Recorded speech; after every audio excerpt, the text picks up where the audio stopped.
साहब, आपको लगता है कि जो कुछ हुआ ऑपरेशन सिंदूर के दौरान, ना भारत को डोमेस्टिकली कोई सपोर्ट मिली, बल्कि सियासी तौर पर उन्हें बड़ी सुबकी का सामना करना पड़ा वज़ीर आज़म मोदी को।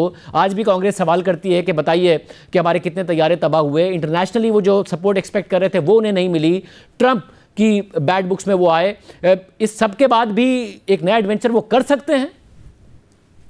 मेरा ख्याल है ऐसा पागलपन, माफ कीजिएगा, ऐसा पागलपन मेरा ख्याल है वो नहीं दोहराएगा। और उसकी वजह यह है कि इस तरह के किसी भी एडवेंचर के लिए अहदाफ का क्लियर होना बहुत वाज़ेह होना चाहिए। अहदाफ जब तक वाज़ेह ना हो उस वक्त तक आप अपनी मिलिट्री को, ख़ास तौर पर एक ऐसे मुल्क के ख़िलाफ़ और एक ऐसी तजर्बे के अंदर जिसके अंदर कि आप पहले हज़ीमत उठा चुके हैं, दोबारा उसमें झोंकना नहीं चाहेंगे। एक चीज़। दूसरी बात, उन्होंने जियोपॉलिटिकल लेवल के ऊपर बहुत ज़्यादा लूज किया है इस 4 दिन की जंग के बाद जो मई में हुई। यानी वो अपनी साख खो बैठे, उनकी अफवाज साख खो बैठी, नुकसानात उनके उसके अलावा हैं। उन नुकसानात को पूरा करना, उस कमियों को पूरा करना जिनकी बुनियाद पे वो समझ बैठे थे कि शायद वो बहुत एक बड़ी ताकत बन चुके हैं, ये तमाम वो चीज़ें हैं जहां पर के बहुत बड़ा धचका पहुंचा है उनको। तो मैं अगर सियासी तौर पर देखूं यानी जियोपॉलिटिकल लेवल के ऊपर, तो मुझे कोई उनकी उसमें फायदा नजर नहीं आता, बल्कि रिस्क है एक बहुत बड़ा। एक दफा फिर मुंह की खानी पड़ गई तो जो थोड़ी बहुत साख रह गई है अपने हुजम की वजह से या अपने एक मेन कंट्री होने की वजह से एशिया के अंदर और एक बड़ी फौज होने की वजह से, वो भी खत्म हो जाएगी, खाक में मिल जाएगी।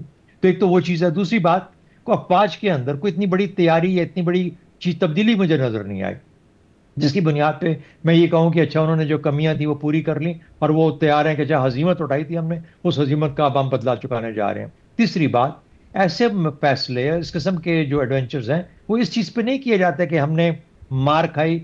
मार खाई आपने जरूर खाई, लेकिन उसको अपने जो आपने नॉर्मल सेट करने की कोशिश की थी उसका जवाब आपको एक और नॉर्मल की शक्ल में पाकिस्तान ने दे दिया। तो पाकिस्तान ने भी एक नॉर्मल सेट कर दिया।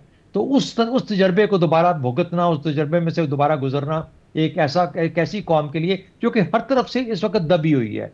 देखिए ना, मुआशी तौर पर उसके ऊपर क्या मुश्किलात हैं। ट्रंप ने कितनी टैरिफ्स लगा दी हैं, रूस के साथ तेल खरीदने के ऊपर कितनी पाबंदियां हैं। उसके बाद उसको अपनी जगह लूज होती महसूस हो रही है in the committee of nations geopolitical level के ऊपर। ऐसी सूरत के अंदर एक मुल्क इतनी बड़ी छलांग लगाएगा और एक न्यूक्लियर मुल्क के साथ माथा लगाना चाहेगा, मेरा ख्याल है कि पहले भी गलती की थी, ये उससे बड़ी गलती होगी।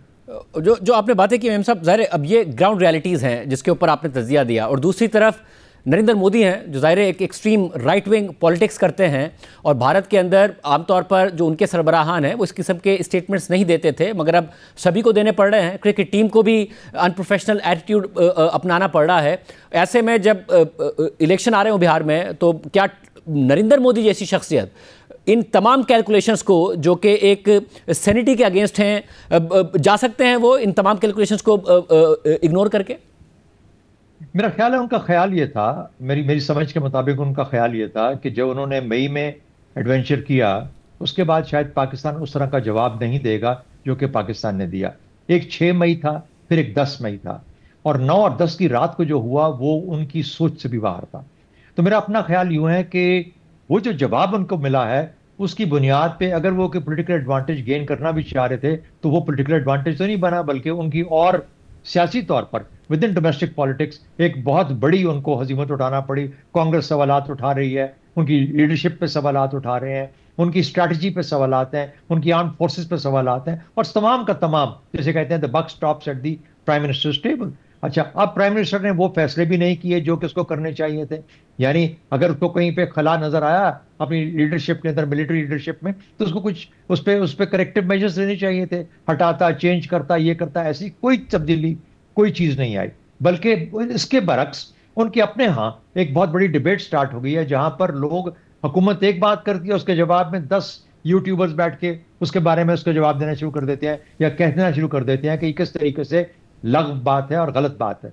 यानी वो अपने ही लोगों के बीच में अपनी साख को खत्म कर रहे हैं। तो मेरा ख्याल है कि बावजूद इसके कि नरेंद्र मोदी है और उसने अभी तक इस तरह के तमाम एडवेंचर्स छोटे छोटे करके फायदा हासिल करने की कोशिश की, मगर इस दफा पाकिस्तान का जो रिस्पॉन्स था वो उसको तवक्को नहीं थी उस रिस्पॉन्स की। उस रिस्पॉन्स ने उसको मजबूर कर देगा कि वो जहां पे सोचता है वहां पे रुक जाए, और रुका है वो बड़ी हद तक। तो मैं नहीं समझता कि वो अपने सियासी फायदे के लिए, जहां तक ये जो मिलिट्री लीडर्स की आपको बातें सुनाई देती हैं, जिंगोइज्म ये क्या वजह है कि उनको ये कहना पड़ रहा है? क्या वजह है कि पहले नहीं कहा आज तक? इस वजह से कि जिस किस्म की क्लियर विक्ट्री पाकिस्तान ने हासिल की और जिस किस्म की मार उनको पड़ी, उसके लिए हौसला बढ़ाने के लिए, अपने लोगों को बताने के लिए कि नहीं, हमारे अंदर जुबान भी है और हमारे अंदर हिम्मत ताकत भी है, वो ये बात करते हैं basically making up for the losses that they have suffered by just using a hard language, sabre rattling के साथ। तो मेरा ख्याल है कि उसका जवाब खातिर खा हमारे ISPR ने दे दिया है और हकीकत भी वही है, और उसका नमूना भी पाकिस्तान ने पेश कर दिया था मई के अंदर। तो उसके ऊपर मुझे कोई ऐसी, देखिए पाकिस्तान की जो मिलिट्री डिप्लॉयमेंट्स है ना, या मिलिट्री की जो स्ट्रक्चर्स हैं, बहुत बैलेंस्ड है।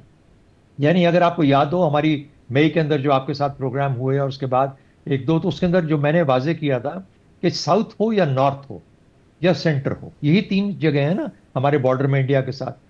तो तीनों जगह पे पाकिस्तान की मिलिट्री का जो जो जो कॉम्पोजिट अवेलेबिलिटी है अपने स्ट्रेंथ के अंदर, बड़ी ही बैलेंस्ड है। हर फौज का कोशिश होती है कि एक जंग के अंदर एक इम्बैलेंस क्रिएट किया जाए दूसरी तरफ। यानी मैं ऐसी जगह पे हमला करूं कि वो सब भाग के इस तरफ आ जाए तो दूसरी तरफ खिलाफ पैदा हो जाए। लेकिन वो जंग, वो जमाना अब चला गया, वो रह नहीं गया। अब पाकिस्तान ने अपनी डिप्लॉयमेंट्स भी और स्ट्रेंथ रखी हुई है कि साउथ हो तो उसको भी हम केटर कर लेते हैं। भुज के ऊपर अटैक किया 400 बैटरी में उनकी रेडार्स के ऊपर। सिमिलरली नॉर्थ में हमने किया सेंट। तो इस तरीके से ये तमाम मुमकिन है, ये कोई ऐसी चीज नहीं है जो कि गैर मुमकिन हो। पाकिस्तान को पंच मारनी आती है और वो पंच उसने मार के दिखाई है। इससे फर्क नहीं पड़ता कि ज्योग्राफिकली वो कौन सा एरिया।